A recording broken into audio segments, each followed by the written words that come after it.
Mă trezesc în zori, pe drum, plec din nou. Asfaltul fum, motorul vibrează, îmi ține loc de glas. Gândul e la voi, la fiecare pas. Orașul se trezește, claxoane pași. Eu mă pierd pe șosea, tu mă ții în braț. Doar în mintea mea, acolo sunt, deși roțile mă poartă tot mai mult. Dorul de casă arde în pieptul meu. Fetița mea mă așteaptă, cu zâmbetul ei greu. Soția mea veghează, timpul trece lent. Drumul spre casă e cel mai bun moment.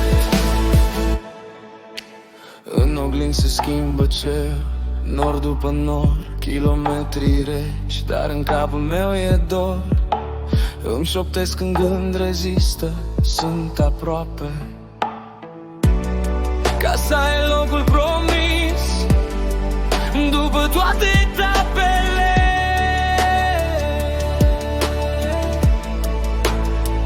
Mă întorc mereu, chiar dacă plec, iar inima îmi bate ca un vechi tobar. Pașii mă duc spre voi, chiar când nu sunt acolo. În fiecare curbă vă aud ecoul.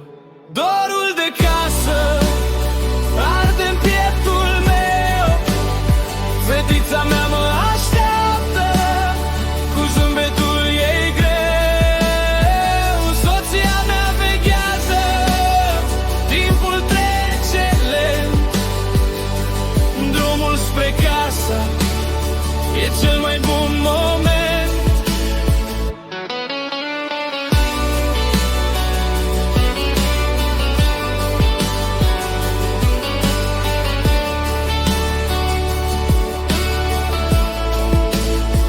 Când farurile se sting, se vede doar lumina din fereastra voastră. Îmi cheamă rădăcina, știu că mă așteptați și asta mă ridică.